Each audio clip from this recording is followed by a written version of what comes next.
तो आज जो है फिर से हम आ गए हैं लेकर, है ना, एक नए चैप्टर को, है ना, दो चर वाले रैखिक समीकरण। ये है हमारा क्रैश कोर्स बैच, रफ्तार बैच है ना। तो वीडियो को जो है शुरू से अंत तक देखना है। 1 घंटे का वीडियो होगा जिसमें हम दो चर वाले रैखिक समीकरण से जितने भी संबंधित कॉन्सेप्ट है और उससे जितने भी संबंधित प्रश्न पूछे जा सकते हैं बिहार बोर्ड में, हम सभी को बताएंगे, है ना। वीडियो को जो है स्किप नहीं करना है, शुरू से अंत तक देखना है ना। 1 घंटे यदि आप समय देते हैं तो बिहार बोर्ड में जितने भी दो चर वाले रैखिक समीकरण से क्वेश्चन पूछे जाएंगे आप उसको सॉल्व कर पाएंगे कहीं ना कहीं। ठीक है, तो हम वीडियो को शुरू करते हैं, है ना। चलो, तो चैप्टर का नाम है दो चर वाले रैखिक समीकरण, दो चर वाले रैखिक समीकरण, है ना, रैखिक समीकरण। ठीक है, समीकरण। तो दो चर, कितने चर? दो चर। दो चर का मतलब क्या है? चर का मतलब जिसका मान बदलते रहता है, एक्स वाई जेड, है कि नहीं। जिसका मान बदलते रहता है उसे हम क्या कहते हैं? चर कहते हैं, जिसे में एक्स वाई जेड, है ना। तो यहाँ पर दो चर वाले रैखिक समीकरण। रैखिक का अर्थ क्या हुआ? रैखिक का अर्थ हुआ अधिकतम घात कितना होना चाहिए? 1। अधिकतम घात 1 होगा तो उसे हम क्या कहेंगे? रैखिक कहेंगे। क्या कहेंगे? रैखिक कहेंगे। अगर अधिकतम घात कितना रहा? अधिकतम घात 1 रहा। अधिकतम घात कितना रहा? 1 रहा। तो क्या कहलाएगा? वो कहलाएगा रैखिक बहुपद, या तो रैखिक समीकरण, है ना। लेकिन यहाँ पर बहुपद नहीं होगा, क्या होगा? समीकरण। तथा दो चर, कितने चर? दो चर। जैसे 2x + 3y, है ना, इक्वल टू 10, है ना। इसमें कि बताओ कितने चर हैं? एक चर ये और एक चर ये। कितने चर हुए बताओ? दो चर। कितने चर? दो चर, है ना, दो चर हुआ। और अधिकतम घात कितना है बताओ? 1 है। अधिकतम घात कितना है? 1 है। इसका अधिकतम घात कितना है? 1 है। तो ये क्या कहलाएगा? रैखिक। क्या कहलाएगा बाबू? रैखिक, है ना। दो चर वाले रैखिक, है ना। समीकरण का अर्थ क्या हुआ? जिसमें दो पक्ष हो, दायां पक्ष और बायां पक्ष, है ना। तो ये क्या हो गया बाबू हमारा? ये जो हुआ ये हो गया बायां पक्ष, और ये क्या हो गया? दायां पक्ष, है ना। ये हो गया हमारा बायां पक्ष, ये हो गया दायां पक्ष। ये हो गया RHS, राइट हैंड साइड। ये हो गया LHS, लेफ्ट हैंड साइड। ठीक है, तो ये है दो चर वाले रैखिक समीकरण, है ना, जिसमें दो चर होंगे। ठीक है, तो दो चर वाले रैखिक समीकरण जो हम पढ़ रहे हैं, इसको पढ़ना क्यों जरूरी है ना। इसके लिए हम समझेंगे कुछ प्रश्न को। जैसे हम उदाहरण लेते हैं, है ना। जैसे हम उदाहरण लेते हैं कि राम जो है, राम ने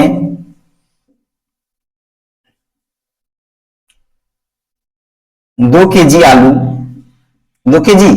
आलू तथा, है ना, 3 kg बैंगन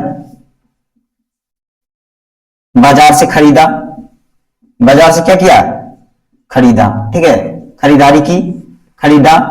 तो कुल खर्च जो है, तो कुल खर्च उसे कितना पड़ा? कुल खर्च उसे, है ना, उसे 200 रुपये पड़े।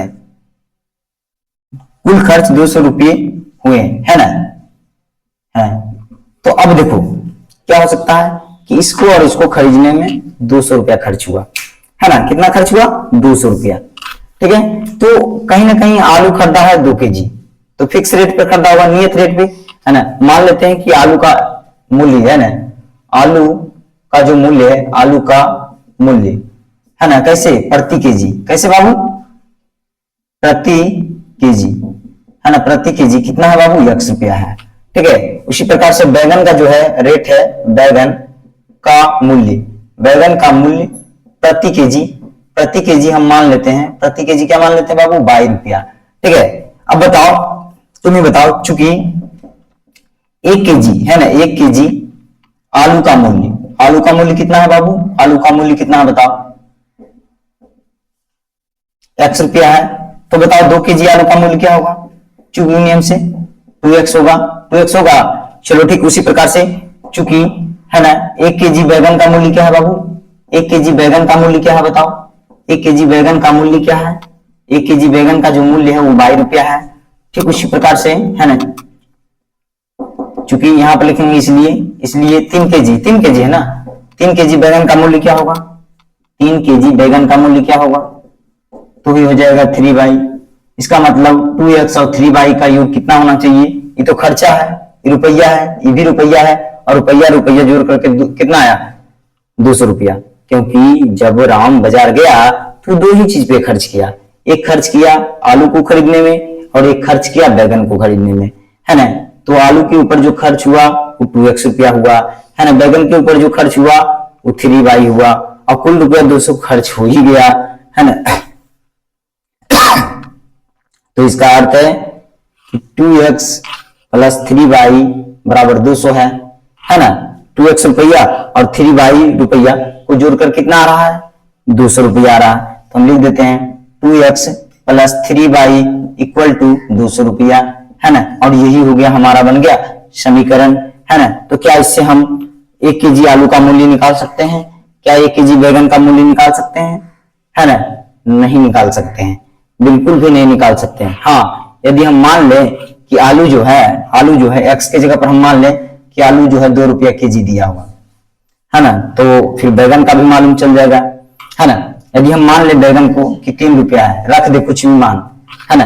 कहने का अर्थ इस समीकरण में x का मान रखते हैं तो y का मान आएगा, है ना। x का मान 2 रखेंगे तो y का मान कुछ और आएगा, है ना।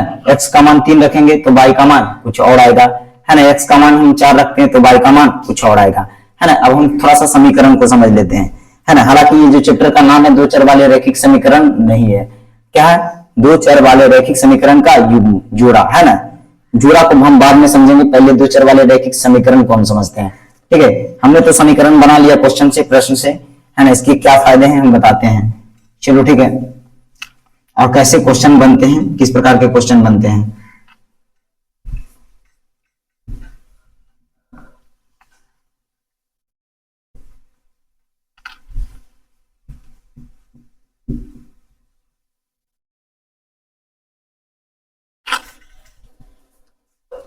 जैसे जैसे मान लो 2x प्लस क्या है 3y बराबर कितना है बाबू 200 आया, ठीक है। यहाँ पर क्या है, यदि हम x का मान ले x बराबर 2, है ना, तो x बराबर हम 2 रखें, क्या रखें x बराबर 2। यहाँ पर 2 डिब्बा है ना, डिब्बा बना लेते हैं, क्या है x का मान और ये क्या है y का मान। यदि x का मान हम 2 रखते हैं तो y का मान क्या आएगा, यहाँ पर हम रख देंगे, ठीक है। x का मान हम रखते हैं 2, है ना, तो 2 इंटू क्या हो जाएगा 2 प्लस क्या हो जाएगा 3y बराबर कितना हो जाएगा बाबू 200। चलो ठीक है, 2 ना 4, अब प्लस क्या हो जाएगा 3y बराबर कितना हो जाएगा 200 माइनस 4, प्लस में 2 दे जाएगा तो माइनस में, है ना। तो 200 माइनस कितना हो जाएगा 4, घटा देंगे कितना हो जाएगा बाबू बताओ कितना हो जाएगा 196, गुना में 2 जाएगा तो भागा में 196 बटे कितना होगा 3।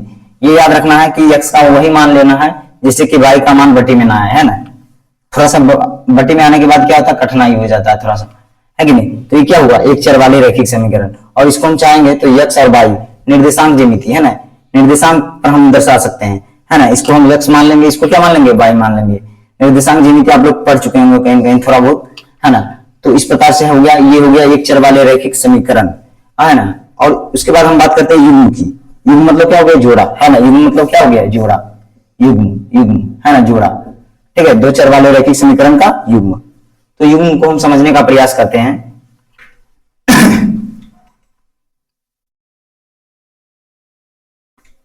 जैसे जैसे इसके ऊपर जो हम प्रश्न देते हैं, जैसे राम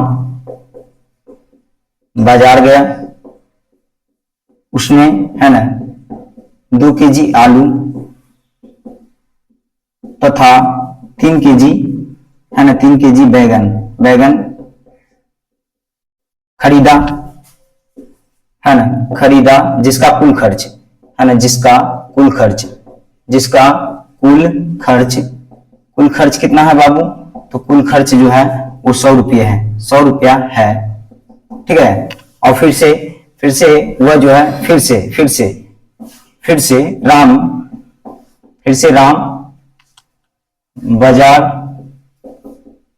बाजार गया, है ना, बाजार गया, ठीक है, बाजार गया और उसने, है ना, 3 केजी आलू तथा 4 केजी, है ना, 4 केजी बैगन खरीदा। क्या खरीदा 4 केजी बैगन खरीदा,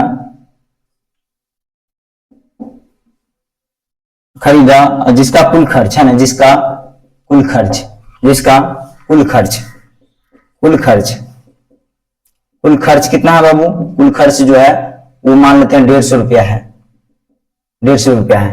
तो अब बताना है कि आलू जो है कैसे है, आलू का भाव क्या है, आलू का भाव बताना है, आलू का भाव और बैगन का भाव, मतलब आलू जो है कैसे रुपए केजी दिया होगा और बैगन जो है कैसे रुपए केजी दिया होगा, ये बताना है हमें, ठीक है। तो इस प्रकार के प्रश्न बनेंगे, है ना, आलू का भाव और बैगन का भाव बताना है।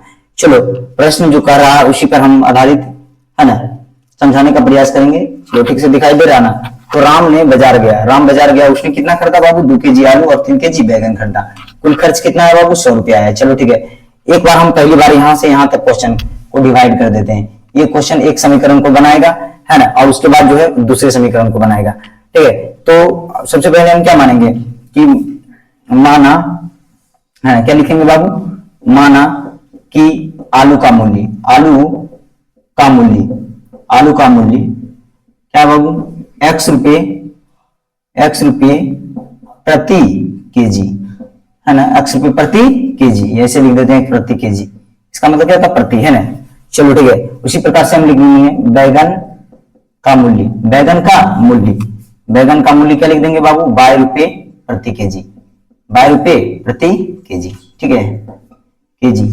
ऐसा तो नहीं कि राम जब एक बार बाजार गया तो आज जो था आलू का भाव क्या था, 100 रुपये केजी था और बैगन का भाव था 22 रुपये केजी, तो कल बदल गया, कल नहीं बदला, वो क्या रहा, नियत रहा, है ना, आज भी उतना था, कल भी उतना ही था, बस राम ने अपने जो खरीदारी का वजन है वो बदला।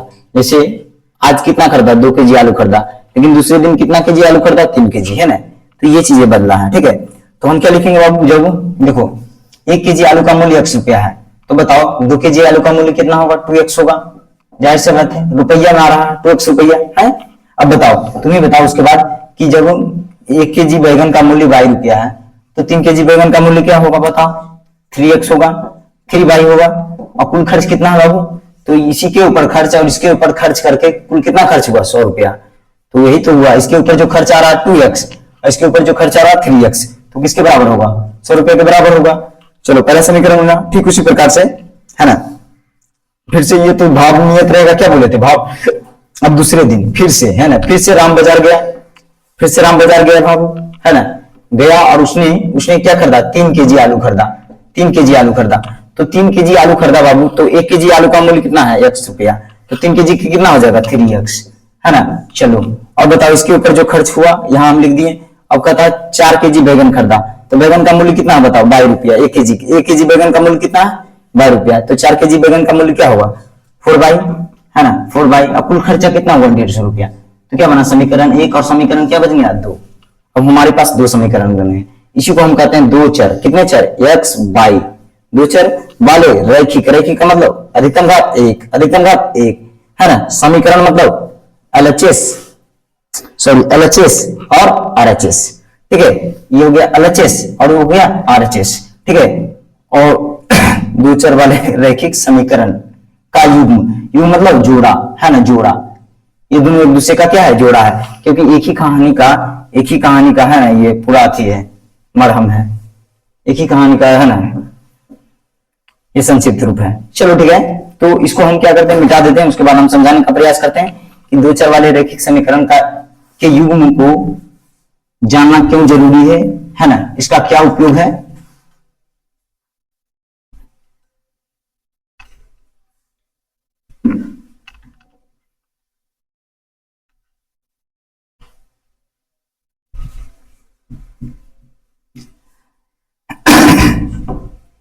क्या बाबू, 2x और 3y ना, और ये कितने 3 और 4 ना, 2 3 और 3 4 ना। चलो ठीक है, क्या समीकरण हम लिख लेते हैं, क्या था, 2x plus 3y equal to कितना था बाबू, 100, है ना।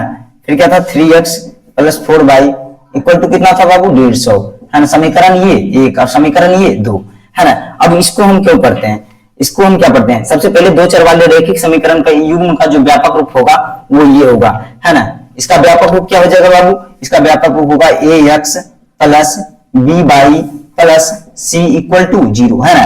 ये हो गया हमारा व्यापक रूप, ये क्या हो गया बाबू, व्यापक रूप, है ना।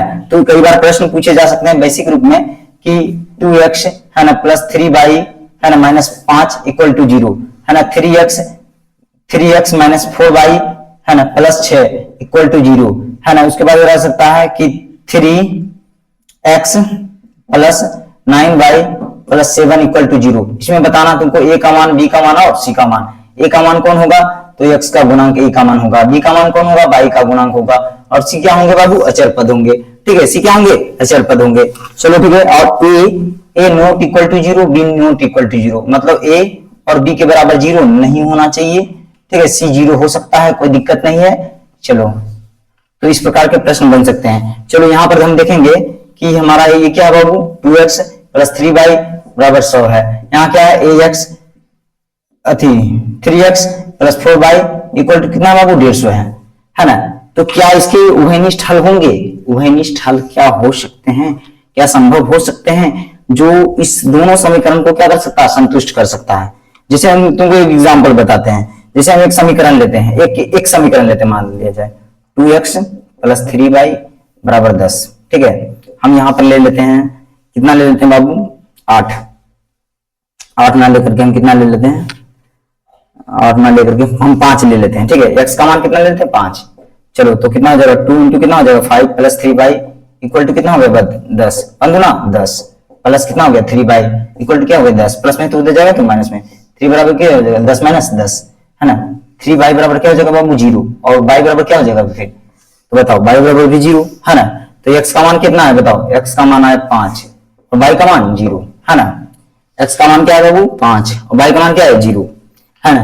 तो ये जो है ये हल जो है इस समीकरण को क्या करेगा, संतुष्ट करेगा। कैसे, जैसे देखो 2x प्लस 3y बराबर 10 है, तो तुम यहाँ x का मान रख दो और यहाँ y का मान रख दो, इधर 10 आया तो इधर भी 10 आएगा। संतुष्ट करने का मतलब ये है, सेटिस्फाइड है कि नहीं, समझ में कि नहीं। तो क्या दुनिया में एक ऐसे हल है x और y के मान, x के मान और y के मान, यहाँ भी x यहाँ भी x, यहाँ भी y यहाँ भी y है ना। तो x और y कोई ऐसा है इसके लिए जो दोनों समीकरण को एक साथ संतुष्ट करे, है बिल्कुल है। और उसके निकालने के नियम क्या है, उसके तरीके क्या हैं, ठीक है, और कैसे निकलेगा, एक हल है कि 2 हल है कि 3 हल है, क्या हल है।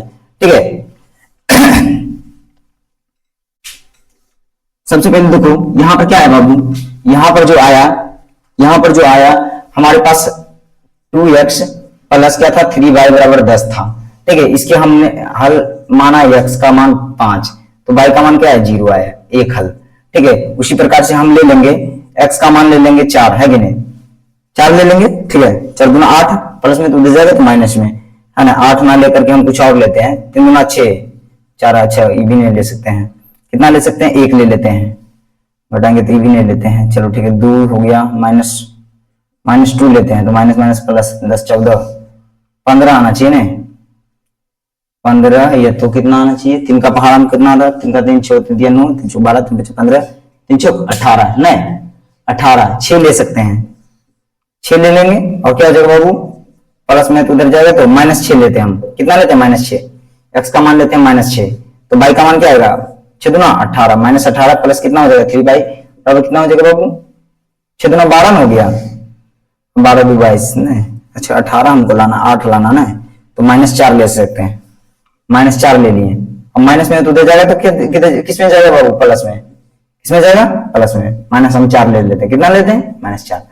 चलो ठीक है, माइनस में तो उधर जाएगा तो प्लस में 3y बराबर कितना हो जाएगा बाबू, प्लस में जाएगा तो उधर 18 हो जाएगा, काट देंगे तो कितना हो जाएगा 6, मतलब -4 लेते हैं x का मान तो y का मान क्या आता है 6 आता है, तो ये दूसरा बिंदु हो गया। और जब हम इसको ग्राफ में दिखाएंगे तो कैसा दिखेगा, सरल रेखा, कैसा दिखेगा सरल रेखा। देखो जैसे इसको हम ग्राफ में दिखाते हैं, ठीक है, एक चर वाले रैखिक समीकरण को है, एक चर वाले रैखिक, 2 चर वाले रैखिक समीकरण को है ना, ये उनको छोड़ देते हैं जो रहा अभी नहीं, हम सिर्फ इसको देख रहे हैं। ठीक है, तो यहाँ पर क्या बाबू 1, 2, 3, 4, 5। ठीक है, उसी प्रकार से क्या -1, -2, -3, -4, -5 है ना, -5 है। चलो ठीक है, उसके बाद क्या है 1, 2, 3, 4, 5 है। ठीक है, उसके बाद क्या बाबू 1, 2, 3, 4, 5 है। ठीक है, अंत में जो है बहुत अच्छा मजेदार बात समझ में आने वाला है। ठीक है, अभी घबराना नहीं कि क्या बता रहे हैं। चलो x का मान क्या है बाबू 5 है, चलो x का मान 5 हो गया, y का मान क्या है 0 है, तो x तो यही हो रह जाएगा।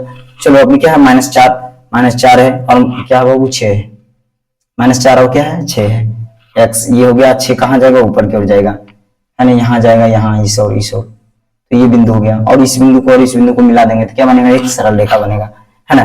तो याद रखना कि दो चर वाले रैखिक समीकरण के जो बनते हैं ग्राफ क्या बनते हैं, हमेशा सरल रेखा बनते हैं। कैसे बनते हैं, सरल रेखा, है ना, इसका ग्राफ हम बना सकते हैं। चलो ठीक है, युग्म का अलग बनेगा, है ना, युग्म का क्या बनेगा, अलग।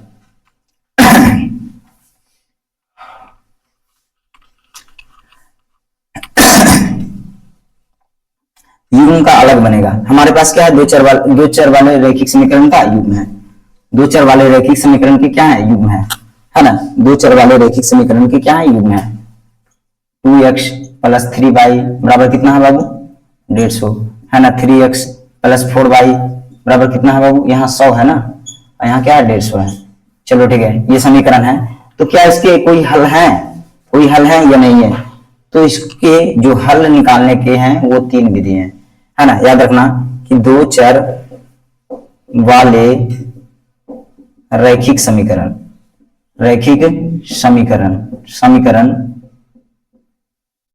युग्म के हल निकालने की विधि, कितना विधि है बाबू, बहुत विधि है। सबसे पहला क्या है, विलोपन विधि, पहला क्या है, विलोपन विधि, है ना, विलोपन विधि को हम समझेंगे। फिर क्या है दूसरा, प्रतिस्थापन विधि, और सबसे लास्ट क्या है बाबू, वज्र गुणन विधि, है ना, क्या है, वज्र गुणन विधि, ठीक है। तो ये समझेंगे। सबसे पहले इन तीनों का इस्तेमाल हम कब करेंगे हम बताते हैं। देखो, दुनिया में यदि इसका एक हल आता है, एक हल मतलब अद्वितीय हल, जिसके समान कोई दूसरा ना हो, अकेला हल।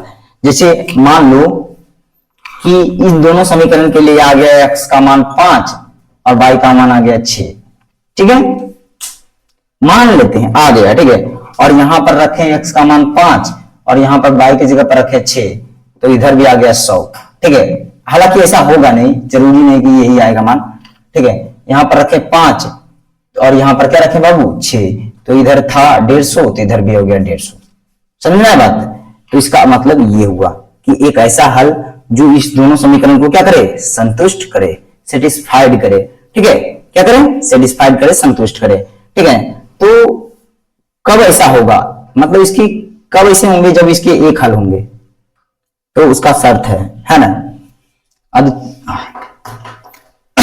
हल संभव है या नहीं है, इसके लिए क्या है बाबू, शर्त है। क्या शर्त है, देखो, जब अद्वितीय हल होगा, जब अकेला हल होगा, है ना, तभी क्या है, इन तीनों विधि का हम इस्तेमाल करेंगे, है ना। देखो हम बता देते हैं क्या है बाबू शर्त। जैसे यहां पर क्या है, व्यापक रूप क्या होता है बताओ, ax plus b y plus c equal to क्या होता है बाबू 0, है ना। और बताओ, तो बताओ मैं पहला समीकरण क्या है, 2x प्लस क्या बाबू 3y, है ना, 3y, है ना, और प्लस में उधर कितना है बाबू 100, तो इधर आएगा तो प्लस में, तो उधर आएगा तो माइनस में 100, तो उधर क्या बचेगा 0। अब बताओ यहाँ पर a का मान कौन है, a का मान कौन है बाबू, a का मान है 2, ठीक है। और यहाँ पर बताओ b का मान कौन है, तो b का मान जो है 3, है ना। यहाँ पर c का मान कौन है, तो c का जो मान है वो -100 है। पावर कहते हैं चिन्ह सहित लेना है, क्या लेना है, चिन्ह सहित लेना है ना, ये है। चलो ठीक है, ये बात तो समझ में आ रहा है। और ठीक उसी प्रकार से दूसरे समीकरण में आ जाते हैं। दूसरा समीकरण क्या है, 3x प्लस 4y, है ना, इक्वल टू क्या है बाबू 150 है, तो प्लस में इधर आएगा तो माइनस में 3x प्लस 4y माइनस कितना हो जाएगा 150, इक्वल टू क्या होगा बाबू 0, ax प्लस by प्लस क्या हो जाएगा बाबू c।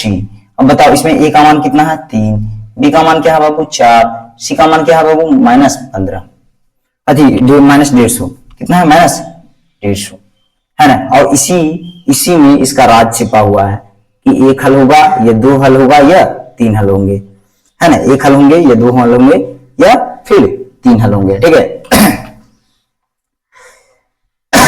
तो देखो यदि अभी हम करें, है ना, शर्त जो है वो 3 शर्त है, क्या है, तीनों शर्त। पहला शर्त है कि देखो यदि a1 बटे a2, है ना,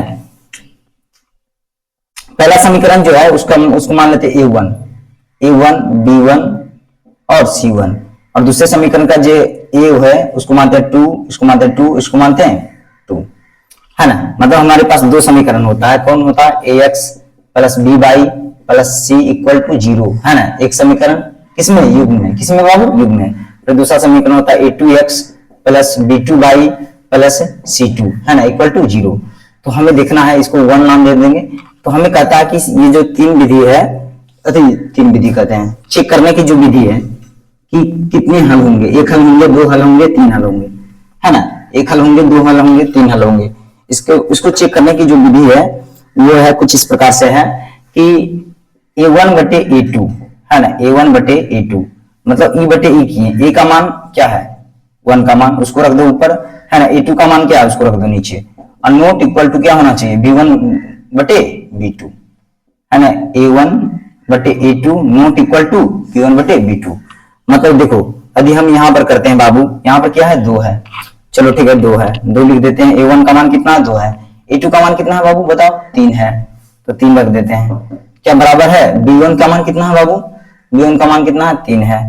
चलो b2 का मान कितना है बाबू, b2 का मान कितना है, 4 है। क्या ये दोनों बराबर है आपस में, नहीं है, नॉट इक्वल टू है। तो इसका मतलब इसका क्या है, एक हल है। इसका कितना हल है, एक हल है, एक हल है, संभव है, एक हल। एक हल का मतलब क्या हो, अद्वितीय, अद्वितीय, अद्वितीय हल। अद्वितीय हल का मतलब क्या हो, जिसके समान कोई दूसरा हल ना हो, अद्वितीय हल, है ना। और एक कैसा रेखा बनाएगा, प्रतिच्छेदी रेखा बनाएगा। इसका क्या मतलब बनता है हम बाद में बताते हैं, है ना, पहले समझते जाना, ठीक है। चलो उसके बाद यदि ऐसा होने के बाद जो है, ऐसा होने के बाद जो है ना, ऐसा होने के बाद जो है, फिर दूसरा जैसे है शर्त कि एक हल तो हो जाएगा। जब एक हल होगा तभी हम तीन विधि लगाएंगे, है ना। एक हल निकालने की कितनी विधि, तीन है विधि, है ना। एक हल मतलब अद्वितीय हल निकालने की जो विधि है वो तीन विधि है। पहले हम चेक करेंगे कि या इसका हल है या नहीं है ना, तब ना हल निकालेंगे। अब कोई हम कह दिया कि अरे खेत में जो है सोना है कि नहीं, तुम्हारे खेत में जमीन में गड़ा हुआ है, तो उसको मेटल डिटेक्टर से हम चेक करेंगे। यदि अभी मेटल डिटेक्टर का, है ना, जमाना है, आधुनिक युग है, तो हम मेटल डिटेक्टर से चेक करेंगे कि सच में सोना है या नहीं है। कि हम चेक करेंगे, खेत को खोद देंगे पूरा, नहीं, पहले हम चेक करेंगे कि एक हल है या नहीं है। जब एक हल है तो हम तीन विधि लगाएंगे, है ना। तीन विधि से हम ज्ञात करेंगे और तीनों विधि से समान हमारा उत्तर आएगा, है ना। जो उत्तर आएगा वो तीनों विधि से क्या आएगा, बिल्कुल समान आएगा, बिल्कुल सिमिलर आएगा। चलो ठीक है। अब देखो बाबू क्या है कि तीसरा जो है कहता a1 बटे a2, है ना, बराबर b1 बटे b2, है ना। अब बराबर क्या है बाबू, c1 बटे c2, है ना। जब ऐसा हो जाए तो उसके कितने हल होंगे बताओ, अनंत हल होंगे। कितने हल होंगे, अनंत हल। अनंत हल मतलब अनेक हल, अनेक हल, अनेक हल होंगे। और ये रेखा किसका बनेगा, एक के ऊपर एक बनेगा। मतलब यहाँ पर रेखा भी एक ही होंगे और समीकरण भी दोनों क्या होंगे, एक ही होंगे, है ना। ये कब होगा, ये ऐसा कब हो पाएगा हम बताते हैं, ठीक है। अब उसके बाद क्या है, तीसरा जो है एक हल आएगा तभी हम तीन विधि लगाएंगे। ये तो हो सकता है अनेक हल आ जाए, अनेक हल मतलब संपाती रेखा, है ना। इसका भी हम मतलब समझाते हैं, थोड़ा सा धैर्य रखना होगा, है ना। जो भी बताया जा रहा बस उसको सुनते जाना है। अब उसके बाद क्या है कि हो सकता है कि a1 बटे a2, है ना, बराबर b1 बटे b2 हो जाए, लेकिन नॉट इक्वल टू c1 बटे c2 हो। तो इसके कितने हल होंगे, कोई हल नहीं, इसका कोई हल संभव नहीं है, कोई हल नहीं, कोई हल नहीं। तो क्या होंगे, समांतर, ये दूर दूर जा रहा है। बताओ इसका घनिष्ठ बिंदु कितना, एक, तो एक हल, है ना। इसका घनिष्ठ बिंदु कितना, अनंत, तो अनंत हल। इसका घनिष्ठ बिंदु एक भी नहीं, तो एक भी हल नहीं, ठीक है। इस प्रकार से इसको याद रखना है। अब क्या याद रखना है बाबू कि जब अद्वितीय हल होगा, है ना,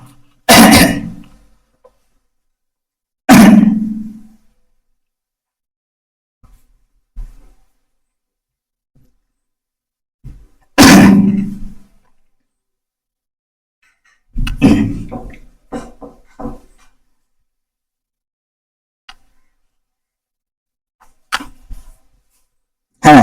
हम क्या पढ़ा रहे हैं, दो चर वाले रैखिक समीकरण। जब मान लो ax, है ना, 1 plus b1 by plus c equal to 0 हो, समीकरण 1। a2x plus b2 by plus c2 equal to 0 हो, समीकरण 2। ये क्या कहलाएगा बाबू, दो चर वाले रैखिक समीकरण, दो चर वाले, है ना, क्या कहलाएंगे, रैखिक समीकरण, है ना, समीकरण का युग्म क्या कहलाएगा? युग्म। युग्म मतलब जोड़ा, है ना, क्या कहलाएगा? जोड़ा। चलो ठीक है, तो जब ऐसा हो, क्या हो बाबू? a1 बटे a2 नॉट इक्वल टू क्या हो? b1 बटे b2 हो, b1 बटे b2 हो, तो तीन विधि है ना, इसके कितने हल होंगे बताओ? इसके हल होंगे एक हल।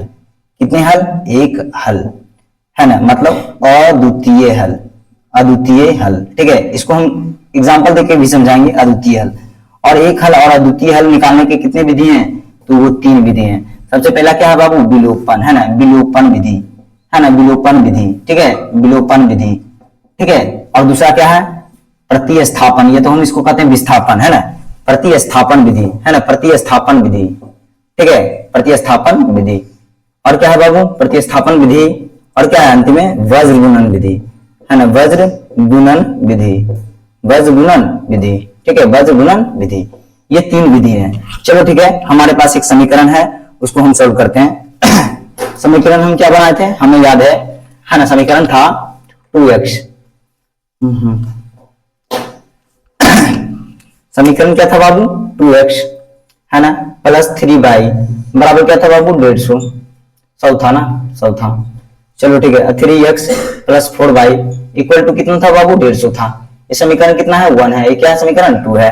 यहाँ पर जो है, यहाँ पर क्या हो जाएगा बाबू? a1x plus b1y plus c equal to 0, है ना, और ये क्या हो जाएगा बाबू? a2x प्लस क्या हो जाएगा बाबू? b2y plus c equal to 0, है ना।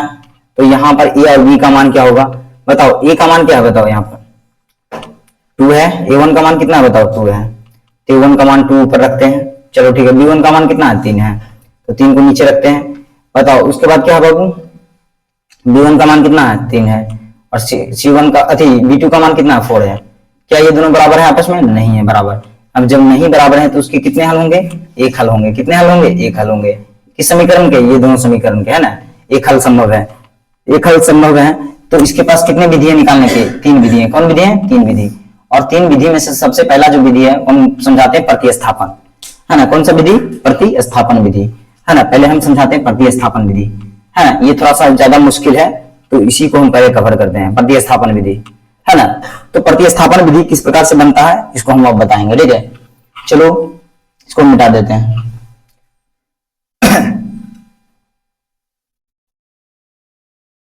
हम चेक कर लिए कितने हल है? एक हल है।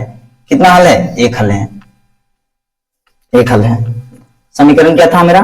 2x प्लस 3y बराबर कितना था बाबू? 100, है ना। 3x प्लस 4y बराबर कितना था? 150, है ना। और कितने हल थे? 2/3 नॉट इक्वल टू, है ना, नॉट इक्वल टू क्या था बाबू? 3/4, है ना। कितने हल? एक हल, एक हल। कितना हल?